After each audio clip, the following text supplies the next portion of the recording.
Bismillahirrahmanirrahim. Assalamualaikum warahmatullahi wabarakatuh. Selamat pagi anak-anak semua yang sedang belajar di rumah. Apa kabarnya hari ini anak-anak? Ibu doakan semoga kalian dalam keadaan sehat walafiat. Bersama Ibu Siti Maryam dari SDIT Al-Falah dalam program pembelajaran virtual Gugus 3 Kecamatan Harjamukti, Kota Cirebon, sing paling oke. Anak-anak yang Ibu banggakan, Ibu ingin mengingatkan tentang protokol kesehatan. Yang pertama adalah wajib memakai masker. Jadi anak-anak ketika keluar rumah jangan lupa pakai maskernya ya. Yang kedua, sering mencuci tangan, memakai sabun dengan air yang mengalir. Yang ketiga, tetap jaga jarak antara 1,5 meter. Oke anak-anak, sebelum kita belajar, ayo persiapkan alat tulis kalian. Persiapkan bukunya, pensil, penghapus, dan yang lainnya. Baik anak-anak, sebelum kita belajar, marilah kita berdoa. Bagi anak-anak yang beragama Muslim, maka mangga silahkan ikuti Ibu Maryam. Bagi yang beragama non-Muslim, silahkan berdoa sesuai dengan kepercayaan masing-masing. Bismillahirrahmanirrahim. Raditu billahi robba wa bil islami dina wa bi muhammadin nabiyya wa rasulah. Rabbi zidni ilma warzuqni fahma. Artinya, kami ridho Allah sebagai Tuhanku, Islam sebagai agamaku, dan Nabi Muhammad sebagai Nabi dan Rasulku. Ya Allah, tambahkanlah kepadaku ilmu dan berikanlah aku pemahaman yang baik. Amin. Oke anak-anak, pada pembelajaran kali ini Ibu akan menjelaskan tema 7 perkembangan teknologi, subtema 2 perkembangan teknologi produksi sandang. Pembelajaran ketiga dan keempat. Anak-anak yang Ibu banggakan, pada kali ini materi pembelajaran hari ini adalah untuk muatan PPKN, menjelaskan makna keberagaman karakteristik individu di lingkungan sekitar. Bahasa Indonesia mencermati isi teks informasi tentang perkembangan teknologi produksi, komunikasi, dan transportasi di lingkungan setempat. Matematika menjelaskan simetri lipat dan simetri putar pada bangun datar menggunakan benda konkret. Selanjutnya yang terakhir yaitu SBDP, mengetahui dinamika gerak tari. Adapun tujuan pembelajarannya yaitu siswa mampu menjelaskan makna keberagaman karakteristik individu di lingkungan sekitar. Siswa mampu mencermati isi teks informasi tentang perkembangan teknologi produksi, komunikasi, dan transportasi di lingkungan setempat. Siswa mampu menjelaskan simetri lipat dan simetri putar pada bangun datar menggunakan benda konkret. Yang terakhir, siswa mampu mengetahui dinamika gerak tari. Anak-anak yang Ibu banggakan, apakah kalian tahu sandang? Makna dari kata sandang. Sandang itu artinya pakaian. Pakaian, ya contohnya adalah pakaian yang Ibu kenakan. Mengenal kain tradisional. Indonesia kaya akan budaya tradisional. Salah satu budaya Indonesia yang terkenal adalah kain tradisional. Kalian tentu tidak asing dengan kain-kain tradisional ini. Yang pertama adalah batik. Proses pembuatan kain batik cukup unik. Kain batik diproses melalui proses pencantingan menggunakan malam dan lilin cair. Setelah itu diberi pewarna sesuai kebutuhan. Makna yang terkandung dalam motif batik adalah falsafah hidup yang jika kita dalami banyak mempelajari tentang tata kehidupan. Anak-anak, daerah yang terkenal memproduksi batik sebenarnya tersebar luas di seluruh Indonesia. Daerah-daerah tersebut memiliki corak khusus yang menjadi identitas tersendiri. Contohnya, batik Megamendung. Batik Megamendung merupakan batik khas Cirebon, Jawa Barat. Tentunya anak-anak Cirebon semuanya tahu ya batik Megamendung. Selanjutnya, yang kedua adalah tenun ikat. Kain tenun ikat khas Flores adalah salah satu dari sekian banyak produk budaya tradisional yang bernilai seni tinggi dan indah. Proses pembuatan kain ini memakan waktu hingga berbulan-bulan loh anak-anak. Dibutuhkan ketekunan dan kesabaran untuk menghasilkan sehelai kain tenun ikat, yang hampir semua proses pembuatan kain ikat tersebut dilakukan secara tradisional. Songket. Daerah yang terkenal dengan kain songket adalah Sumatera Barat. Nilai jual songket dari Sumatera Barat yang terkenal adalah songket yang terbuat dari benang emas. Harganya cukup bervariasi, tergantung tingkat songket yang dipilih. Selanjutnya adalah kain ulos. Ulos menjadi kain kebanggaan masyarakat Batak di Sumatera Utara. Di setiap kegiatan atau upacara kebudayaan Batak, ulos tidak pernah ditinggalkan keberadaannya. Rasanya tidak syah jika tidak memakai ulos. Oleh karena itu, ulos dianggap istimewa di mata masyarakat Batak. Yang terakhir adalah sasambo. Batik khas Nusa Tenggara Barat disebut sasambo. Sasambo merupakan gabungan 3 jenis etnis yang ada di Nusa Tenggara Barat, yaitu Sasak di Lombok, Samawa di Sumbawa, dan Bojo di Bima. Untuk motif, batik sasambo memiliki motif sasambo, motif madesahe atau mata sapi, motif kakando, dan umalengge. Motif ini berupa rumah tradisional dengan kubah yang menyerupai kerucut. Batik dari masing-masing daerah dapat dibedakan dari corak dan warna yang dihasilkan. Beragam sekali ya batik-batik Indonesia. Oke anak-anak, kamu telah membaca teks mengenal kain tradisional. Sekarang lengkapi tabel berikut dengan nama-nama kain yang kamu ketahui.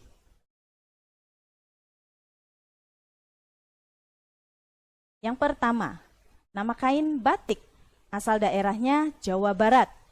Yang kedua, nama kain tenun ikat, berasal dari Flores, Nusa Tenggara.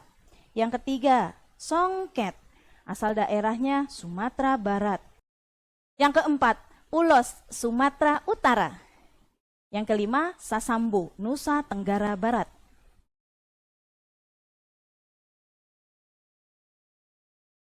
Kain adat umumnya dibuat dengan cara ditenun menggunakan tangan.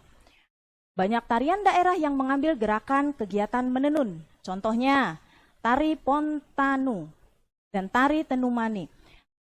Tari Pontanu berarti menenun. Tari Pontanu berasal dari Donggala, Sulawesi Tengah. Tari Pontanu menggambarkan kegiatan menenun sarung Donggala. Tari Tenumane berasal dari Flores, Nusa Tenggara Barat. Dalam tari Tenumane digambarkan kegiatan menenun kain tenun naga keo. Bisa kita lihat pada gambar di atas ada tari Pontanu dengan tari Tenumane, yaitu menggambarkan gerakan-gerakan kegiatan menenun. Anak-anak, masih ingatkah tarian yang telah dipelajari pada pertemuan sebelumnya? Apa yang diceritakan dalam tarian tersebut? Sedikit Ibu ulas ya. Pembelajaran sebelumnya kita membahas mengenai gerakan tari menenun. Nah, gerakan apa sajakah yang diperagakan?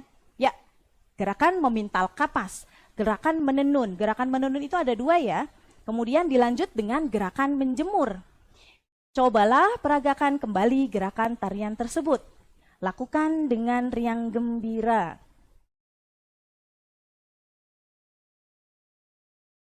Dahulu, orang menggunakan baju adat sebagai pakaian sehari-hari.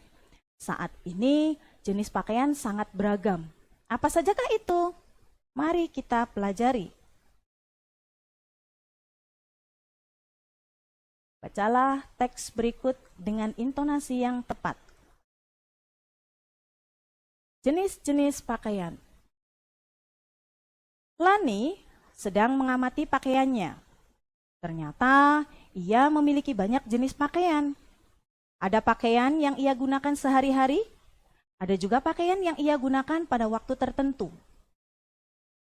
Salah satu jenis pakaian Lani adalah seragam sekolah. Lani mengenakan seragam ke sekolah. Teman-teman Lani juga mengenakan seragam saat ke sekolah. Mereka mengenakan seragam sesuai jadwal. Sepulang sekolah, Lani mengganti baju seragamnya dengan pakaian rumah. Lani memiliki beberapa pakaian rumah. Lani mengenakan kaos selutut atau rok saat di rumah. Lani juga memiliki baju yang digunakan saat tidur. Lani memiliki baju yang dipakai untuk berolahraga. Lani mengenakan baju olahraga yang sesuai dengan ukuran tubuhnya. Bahan baju olahraga Lani mudah menyerap keringat. Lani dapat bergerak bebas dengan baju olahraganya. Lani juga memiliki beberapa baju yang digunakan untuk waktu tertentu. Ada baju hangat yang digunakan saat udara dingin, ada juga gaun yang bisa digunakan saat pergi ke pesta. Lani bersyukur memiliki cukup pakaian. Ia teringat orang zaman dahulu yang hanya memiliki satu jenis pakaian. Lani menyayangi semua pakaiannya. Ia memakainya dengan hati-hati agar tidak cepat rusak. Anak-anak, amati teks pada halaman sebelumnya ya. Lalu carilah informasi dari setiap paragraf. Tuliskan pada tabel berikut ini. Baik, kita bahas bersama. Paragraf yang pertama, informasi yang kita dapat adalah Lani sedang mengamati pakaiannya. Paragraf yang kedua, salah satu jenis pakaian Lani adalah seragam sekolah. Paragraf ketiga, informasi yang didapat adalah Lani mengganti baju seragamnya dengan pakaian rumah. Paragraf keempat, Lani memiliki baju yang dipakai untuk berolahraga. Paragraf kelima, Lani memiliki beberapa baju yang digunakan untuk waktu tertentu. Paragraf terakhir, yaitu paragraf ke-6, Lani bersyukur memiliki cukup pakaian. Anak-anak yang ibu banggakan, setiap orang memiliki cara berpakaian yang berbeda-beda. Ada yang memakai kerudung dengan baju menutup seluruh tubuh seperti yang Bu Maryam kenakan. Ada yang suka memakai kemeja lengan panjang. Ada juga yang suka memakai kostum pemain sepak bola. Nah, cara berpakaian yang berbeda-beda menunjukkan keberagaman dalam berpakaian. Anak-anak, meskipun berbeda dalam cara berpakaian, tapi tetap kita harus saling menghargai. Kita harus menghargai pilihan orang lain dalam memilih cara berpakaian. Baiklah, jelaskan manfaat saling menghargai perbedaan. Tuliskan jawabanmu pada tempat yang tersedia. Yang pertama adalah manfaat saling menghargai, yaitu menjaga persatuan dan kesatuan bangsa Indonesia. Yang kedua, muncul sikap tenggang rasa. Yang ketiga, memahami perasaan orang lain.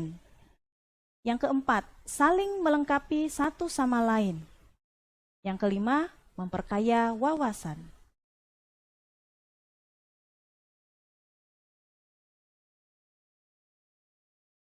Anak-anak, motif kain adat Indonesia sangat beragam. Ada motif bunga, hewan, dan bentuk bangun datar.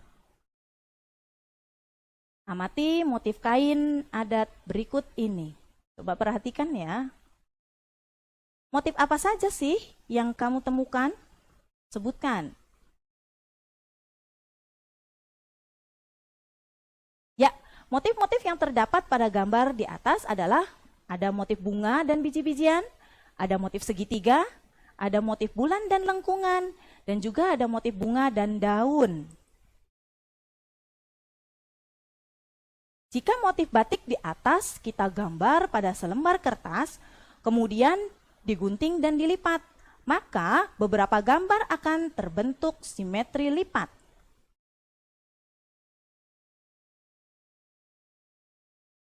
Apakah itu simetri lipat?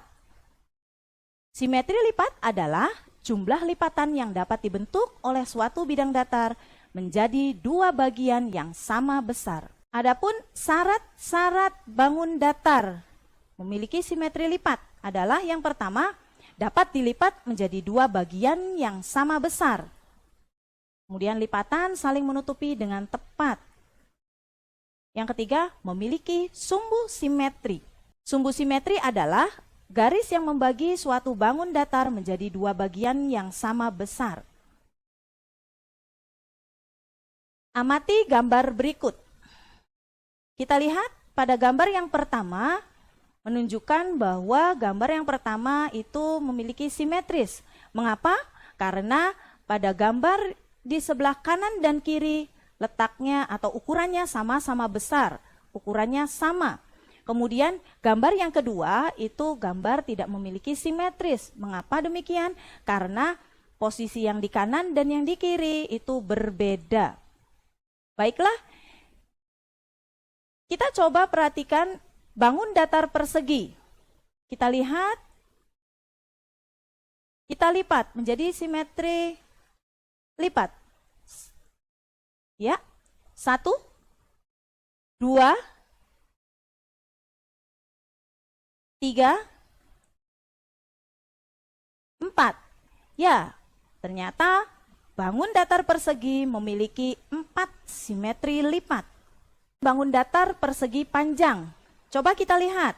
Perhatikan bersama-sama, kita lipat. Nah, anak-anak, garis putus-putus itu dinamakan sumbu simetris. Coba kita lipat. 1, 2, ya, ternyata persegi panjang memiliki 2 simetri lipat.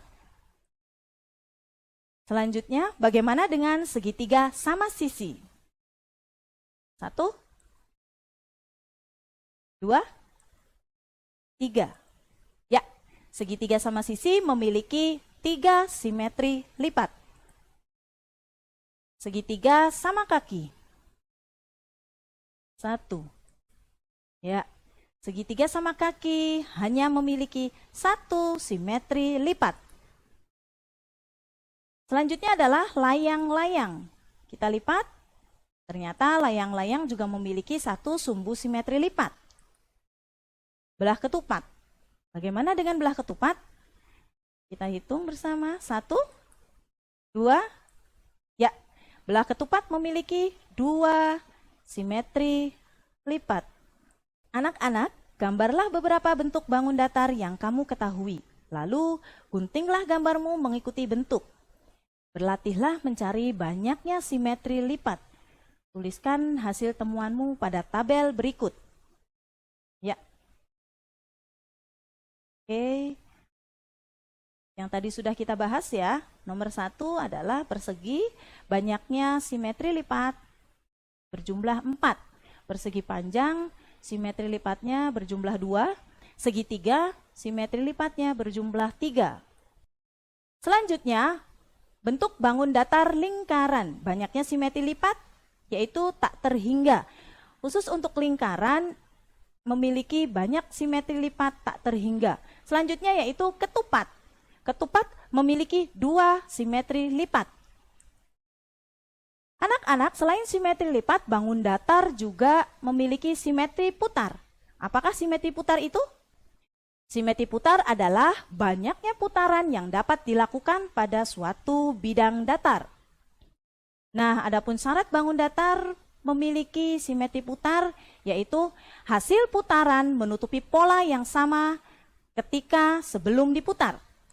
Yang kedua, putaran kurang dari 1 putaran. Memiliki titik pusat. Baiklah, kita coba dengan bangun datar persegi. Berapa simetri putar ya bangun datar persegi? Coba kita putar bersama-sama. Ya, 1, 2, ada 3, 4. Ya, bangun datar persegi memiliki 4 simetri putar. Bagaimana dengan bangun datar persegi panjang? Kita putar bersama ya. 1, 2. Ya, bangun datar persegi panjang memiliki 2 simetri putar. Segitiga sama sisi. 1, 2,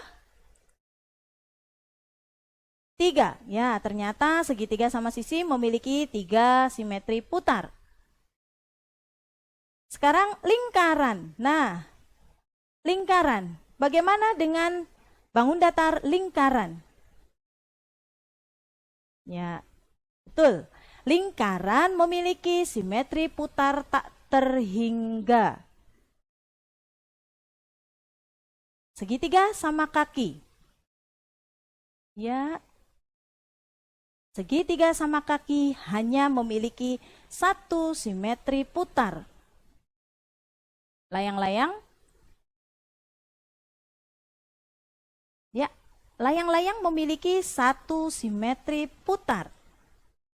Ya, anak-anak, jadi setiap bangun datar memiliki simetri putar. Minimal 1 simetri putar. Namun tidak semuanya memiliki simetri lipat. Oke anak-anak, untuk kesimpulan pada pembelajaran hari ini yaitu kain tradisional merupakan salah satu budaya Indonesia yang sangat terkenal. Pakaian merupakan kebutuhan pokok manusia untuk melindungi tubuh dari keadaan cuaca. Kemudian selanjutnya kita harus menghargai keragaman yang ada di masyarakat. Simetri lipat adalah jumlah lipatan yang dapat dibentuk oleh suatu bidang datar menjadi 2 bagian yang sama besar. Mari kita saling menghargai setiap keberagaman yang ada di Indonesia. Karena keberagaman membuat Indonesia kaya akan berbagai macam suku, bahasa, budaya, dan adat istiadat. Karena menghargai setiap perbedaan itu indah. Oke, semoga pelajaran hari ini, apa yang Ibu sampaikan, dapat dipahami dengan baik dan dapat bermanfaat bagi semuanya. Baik, kita berdoa bersama. Bagi umat muslim, ikuti Ibu. Dan bagi yang non-muslim, berdoa sesuai dengan keyakinan masing-masing. Bismillahirrahmanirrahim. Allahumma inni astaudiuka ma ta'allamtu wa astarid'u inda hajati ilaih. Ya Allah, sungguh aku titipkan apa yang telah aku pelajari dan aku mohon kembalikan saat aku membutuhkannya. Alhamdulillah, usai sudah materi pembelajaran hari ini. Terima kasih banyak atas perhatiannya. Semoga apa yang Ibu sampaikan dapat dipahami dengan baik. Bertemu lagi dalam program pembelajaran virtual Gugus 3 Kecamatan Harjamukti, Kota Cirebon, sing paling oke. Billahi taufik wal hidayah. Wassalamualaikum warahmatullahi wabarakatuh.